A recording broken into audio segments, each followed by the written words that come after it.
Some big pieces are coming back in Seattle. Rowan Schaberg, who covers the Storm, is here to talk about it. Locked On Women's Basketball starts now. You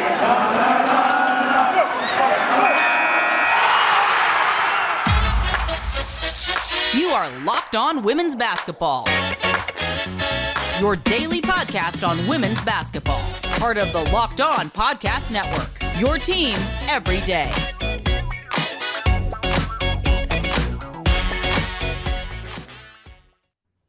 Well, hi there, everyone, and welcome to Locked On Women's Basketball. Thank you for making us your first listen. You are able to download us. We are free. What's better than that? Wherever you can get podcasts. I am your host, Howard Megdal. Remind you, you can follow us also on Twitter at Locked On WBB. And of course, you hear from us every day from the amazing staff over at The Next. Go to thenexthoops.com. Make sure you subscribe. Support the work that's being done on women's basketball. Over 100 reported pieces every single month. Subscriber revenue goes to our amazing writers, editors, photographers. Help us continue this work and keep on growing it. I'm just in awe of the people I get to work with. And one of those amazing people is Rowan Schaberg, who covers the Seattle Storm for us. Rowan, when you had the opportunity to go down there and talk to these players in person, I know you came at it from a fan perspective. What was it like to make that transition to suddenly these people are face to face with you and talking to you? Yeah, it was crazy. I've been a season ticket holder with my parents since I was like 10 months old. I was at the first championship the Storm won in 2004 when I was like, little baby. So it's so funny because I've been from that fan, kind of perspective. And every time I'd see one of the players, I'd like freak out. And actually, it's been easier than I expected. Like when I got into the press conference room or, talking to the players, I thought that I would be a lot more starstruck. But I feel like now it's kind of cool to see how it's really, it's their job, and there's so much that goes in like behind the scenes, and they're just so professional, and they're so, they're also just so well spoken and kind. And I never felt like they, had an attitude of, we're better than you, or we're, whatever. So it's just really nice to know, because I've looked up to these people my whole life, and now I get to, kind of be in a different position talking to them. And it's just been great. It's been so much fun. I'm really glad. And the work is wonderful that you've been putting together. I urge anyone and everyone to go to thenexthoops.com and check out your most recent piece. And what's interesting, so we'll start out here. We're going to talk about the 3 C's that you have identified: chemistry, communication, and confidence. Then we're going to get into, a little later on in the program, some of the players who are coming back. And then, of course, talk some more about the road ahead in terms of what it means for Seattle. But to start with that, the 3 C's you identified: chemistry, communication, and confidence. Tell me how you landed on those 3. Really, it was just from head coach Noelle Quinn. Like she those are 3 words that she uses all the time in, pregame, postgame, like, just everything. She's always talking about how a lot of the Storm struggles wasn't necessarily, their shooting mechanics or, just like spacing or something like that. It's just really all learning to play with each other. And she always tells this story about when she was in the league and she was playing with Sue. She, had like an off shooting night or something, and she was just really frustrated. And Sue was like, it's not that, you're shooting wrong. You've been playing basketball for, how long? You're a professional. It's just that your confidence is off. And so, I really like that, Noelle takes a lot of those stories from her time in the league and she brings them in and, kind of applies it to how her players are playing. So yeah, she just talked about those 3 things a lot. And I just thought that it's fun that they all start with the same letter. So why not kind of include all 3 of them? But yeah. I think it's interesting. And I was kind of hoping that she would be a player coach. They might sign her to a hardship contract. Yeah, I know. I wish. Yeah. I mean, you reported this, that they were down to 7 players going into that game against the New York Liberty. Managed, nevertheless, not just to win, but to win going away on the second of those 2. I was effectively a back-to-back, a Friday, Sunday.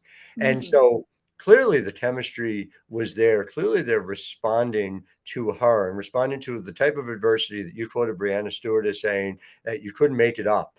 And I just seeing them do that, how much of an impact do you think that has on this team going forward, knowing that even without Sue, and this is a team, as you know, that has not always excelled during the periods of time where they've had to play without Sue Bird, that they were able to still pull things together and win a couple of games shorthanded like that. Yeah, and I think it's also interesting that a lot of the time, if Sue's not there, she's still on the bench because I think a really big role of her on the Storm is just being kind of like, an assistant coach. And so I think that I'm surprised actually how well the Storm has done with her being gone because, even if she's on the bench, you just watch her and she's constantly talking to the other assistant coaches, going over, talking to players about what they need to adjust. And I think that that's probably her biggest role on the team right now. And so to not have her and, to still be able to, talk through those, like, they went into overtime and that's a really big, strategy kind of moment where you have to figure out, how are we going to, play these next 5 minutes and try and pull out a win. And like, it was all done without Sue. So that's really, that's actually probably a good thing. I think that gives the players a lot of confidence because, there's obviously been a lot of talk about if this is Sue's last season and if she is going to come back in a coaching role. And it kind of seems like if she doesn't, like, I love Sue, but it seems like the Storm will be fine, I guess. I think that, she adds a lot, but I think that they've done a really good job of adjusting to, not having her on the bench. But yeah, it's been 7 players has been like, it just feels like they're, the Storm's kind of hovering at 7 players and then they add people, they take people off. And it's just, yeah, hoping that Sue and Ezzy can come back soon because it's just a lot of changes on the roster constantly. No, I see, obviously, and it was really interesting when you talked about specifically the role that Kiana Williams's training camp had in her being able to come in and take on those point guard minutes. Take me through just what you saw from Kiana Williams, what Coach Quinn was talking about, and just in your own experience, seeing what she was able to bring in her minutes running point. Yeah, I was so happy for her in, the second game. She was there on Friday, but she didn't play. And I think understandably, she, had just flown in, I think she got the call that the Storm needed someone at 11 a.m. and she, got on a plane and arrived to Seattle at 5:30 before pregame practice. It was just crazy.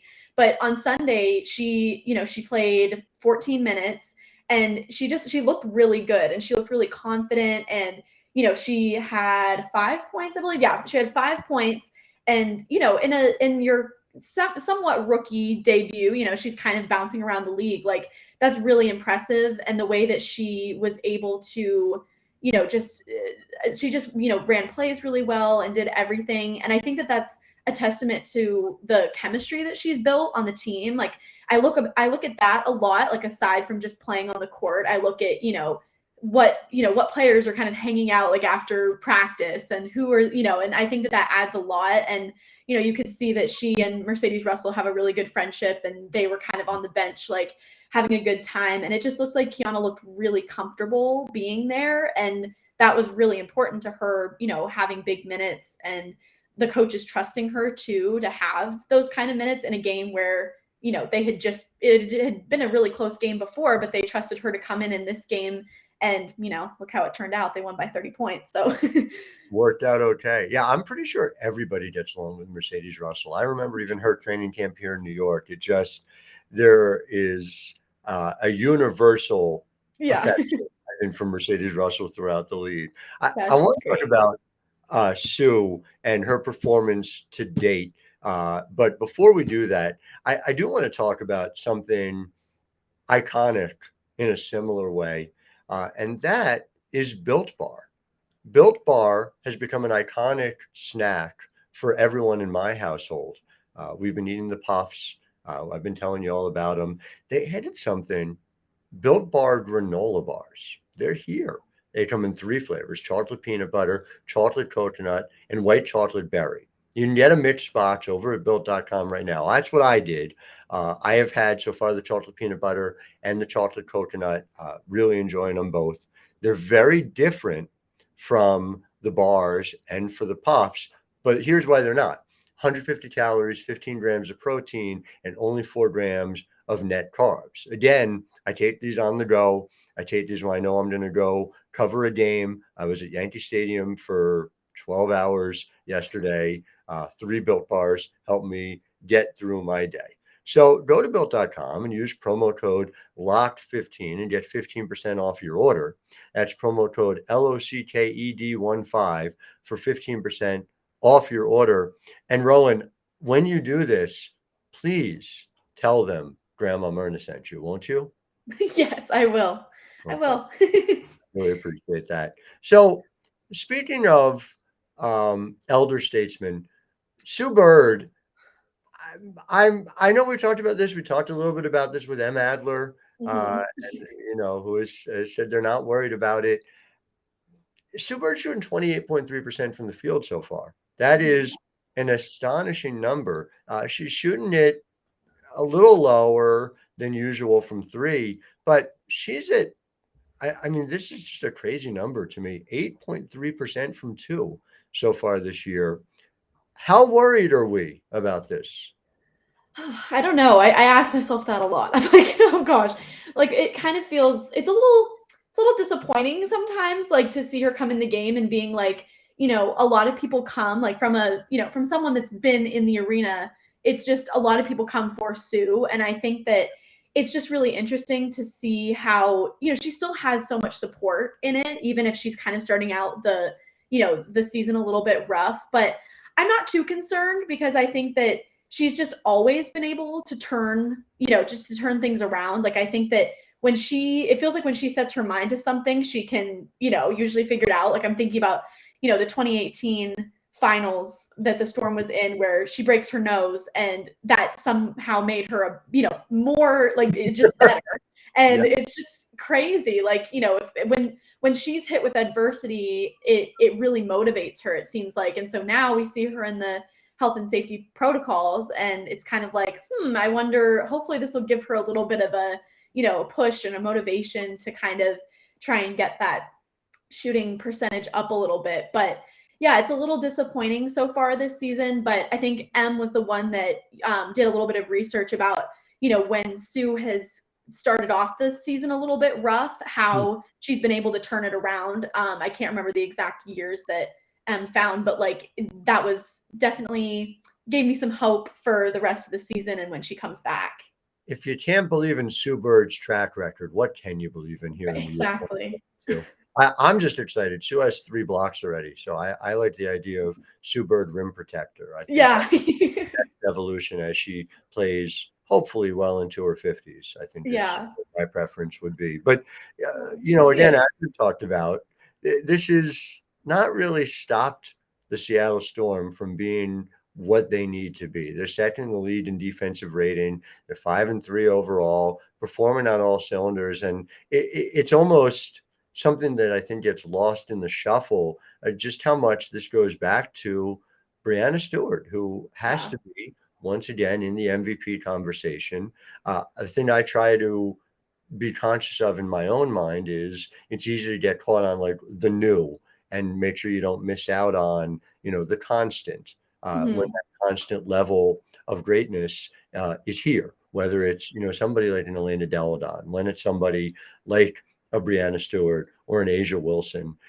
And so to me, I see Breanna Stewart as significant in ways that'll be generational.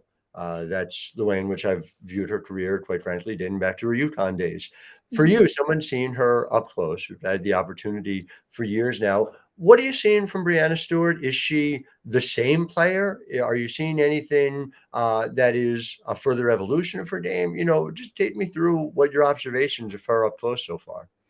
Yeah, I mean, I feel like everything I've observed is a little bit more off the court. It seems like she's just so much more comfortable, and I think that that's really helping her. It seems like that's kind of, helping her game get even better. Like she's a lot more, I don't know if like goofy is the right word, but she's just on the bench kind of having fun and like, I know that there's so much pressure on her. Like, look at her stats. Like you can't look at her stats and not be like, "Oh, if she had a bad game or a bad season, like it's going to be weird." But she just seems to like it seems like she's kind of let go of that pressure a little bit more, and it just seems like she's having such a fun time, like just playing. And it seems like she just is a great teammate too, and she seems to, just want to help everyone. And she still has stats like this, but I see the ways that, she also is, she doesn't just take the ball and, do whatever she wants with it. She's always looking out for teammates. She's, just a lot,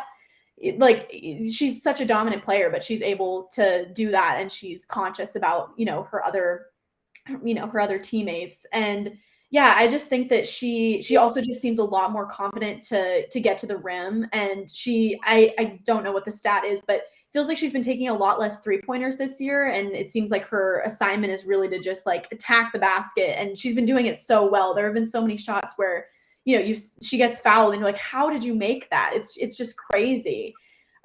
So Defensively too. And this yeah. is, I was really curious actually in the lead up to our talk today. From what I've seen of the Storm, it just seems like she's been very opportunistic in terms of getting into passing lanes. Her steal percentage is triple what it was. She's at Wow. 5.2%, which is just a crazy number. And you Yeah, combine that with the fact that she's once again in single digits in terms of turnover percentage, and she is just generating extra possessions before you even get to totally. the fact that she's able to use them as effectively as she is, like you said. Yeah, steals and turnovers have been really important for the Storm, and I think that her, along with, when Gabby Williams gets some minutes, like Mhm. the two of them are just, will create possessions for the Storm. Like, they're like with Stewie's like wingspan and her, just ability to be, just in the passing lane all the time. Like Mhm. she just makes, possessions. And then it's so nice to have someone like, Jewel Lloyd or Gabby Williams, who are so fast and, can just get down the court and, make those plays happen. And it's just, yeah, the steals and the turnovers have really been important. I don't know what, I'm trying to look at the game where, they beat the Liberty by 30. Mhm. They had 11 turnovers, and I think that was, and they had 13 steals, which I think was, really key to a lot of those possessions. And 6 from Stewart. I mean, it's Yeah, just, the craziest part about it, and again, this sort of goes back to, let us say, a holistic view of her greatness, right? Is that she is somebody who, if she steals the ball, it almost doesn't matter where on the court it is. She's in a exactly. position to be able to maximize it. If she's stealing it near the rim, she's a great finisher at the rim. If she steals it and she's a pull-up jumper in transition, she's capable of doing that. She's an elite passer. She has this broad base of skills. And so if you give her live ball turnovers to add to that, she's just going to get that much more efficient. Yeah, it's unreal to watch her play. It's just she's everywhere on the court, and it's like, and she just makes it happen everywhere. She can, go to the rim, she can, make free throws, she can do everything. Give her something to do, she'll do it. I have never been disappointed by the opportunity to see what Yeah. she was on the basketball court in person, and that has always been true, and that will always be true. And so, yes, we'll enjoy it, of course, while you can, ahead of who knows what's to come this coming off season. No, I know Yeah. we won't discuss that. I know that's a very That's hard for me to talk about. well. We'll live in the now for now. I want to talk about in the now and the not too distant future coming up, with what's going on over the next few games that you're going to be at and what you're looking for. But first, I do want to just remind people that we appreciate you making Locked On Women's Basketball your first listen every day. It has been brought to my attention that there is a league also for men's basketball. I don't know, yeah, if you had Yeah, heard, never heard of it. No. it's I mean, certainly in Seattle, there'd be no reason for you to have, No, no. but it's called the NBA, and they're going to hold something called an NBA draft, which I assume is just some derivative of the Yeah. WNBA draft, which is a glorious event. So make sure you go check out the Locked On NBA Big Board. Host Raphael Barlow from NBA Draft Junkies and author of the NBA Big Board newsletter is joined by Richard Stamen, Sam Ferris, and Leif Thulin, giving fans an in-depth look into the NBA draft. NBA. Okay. It's going to take some getting used to. Mock draft, player rankings, and big boards. That is also free and available wherever you get podcasts. So yeah, and NBA. Okay, yeah. All right, I'll practice it this weekend. So meanwhile, this weekend, more importantly, is the Seattle Storm have a homestand coming up. Yes. Games coming Still up. after 8 games. It's like I think it's the franchise record for the most homestands. It's been a whirlwind. An embarrassment of riches. You got Dallas on Friday, Connecticut Sunday, and Atlanta Tuesday. What are you looking for out of this? First of all, to assert themselves as, one of the contenders for those top 2 spots, with the Aces and Sun both looking very impressive. Do they have to sweep? And second of all, just what are kind of the biggest things coming out of it for you? Yeah, I mean, sweeping has been one of the most important things that, coaches and players have talked about, like during this homestand, and just, that home court advantage that while they're having all this adversity, at least they're at home, and, at least they're able to be in a comfortable place where, they're not in a hotel room trying to figure out who is going to come in and play for the game. And Noelle Quinn just talked about like sleeping in your own bed and just being in your own, and being comfortable, and then being able to just, try and get these wins now. So then later on in the season, they can be like, great, we won, almost all of our games in the homestand. And now we can kind of, not relax, but relax a little bit. So it's definitely important for them. And they've stressed that a lot. Just making sure to win these next few games that are still at home. And yeah, I'm really looking forward to the Connecticut game. They've been looking really good, second in the league right now. And then with Dallas, it's, Noelle Quinn talked about the usual, Enrique and Marina, trying to shut them down, I think was their main, the main emphasis for their game plan for this Friday today, actually. But yeah, I'm looking forward to that one. I think that Atlanta also has been interesting. I didn't know until just a few minutes ago when I looked at the standings that they've crept into 4th place in the standings. And so, yeah, it's crazy. I'm like, I kind of came out of nowhere. So I'm really excited for that one. And yeah, I think that it's just going to be a really 3 really high intensity, games that are really important also. And I think that the Storm should be, I don't want to say scared, but a little bit preparing, because I think a lot of people, when they saw they were playing New York, they're like, okay, New York's, second to last in the league right now. What do they have to worry about? But, even from the beginning, the players and coaches were like, we're not taking this game with New York lightly. It's, they have so much talent that, they're just trying to figure out. And so now to be playing some teams that are a little higher up in the standings, I think that, they use this last week of no games to really prepare for those games. It's going to be fascinating to see for sure. I am getting word, and I can report here at the Next that Breanna Stewart is coming to New York on June 19th when they play the Liberty. So yeah, I was like, how did I not hear about this? Is that legal? I don't think you can. It's not. That is, I can explicitly report that my children are very excited to see Breanna Stewart play in person. I would be too. That is going to be how we celebrate Father's Day. My wife was saying, what's going to be the way that you want to do it? I said, let's bring everybody. Let's go down to Barclays. And my Juliet, that is her favorite player. So it's going to be a good time. So yeah, no, I was kind of a practice run. Yeah. Okay. You're getting me ready for next February. Free agency. We'll see. Oh, gosh. Rowan Schaberg, and you can follow her at her name, ROWAN SCHABERG. You've been doing such a great job. I'm so glad to have you on the broadcast. You'll be here, I'm sure, many times in the future. Keep going. Thank you so much for your time. And thank you, all of you, for listening. Make sure you're subscribing. Thank you for making us your first listen every day. Check out our work at thenexthoops.com too. I am Howard Megdal, wishing you a wonderful weekend.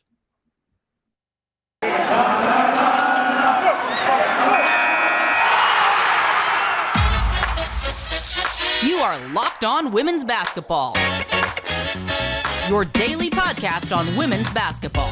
Part of the Locked On Podcast Network, your team every day.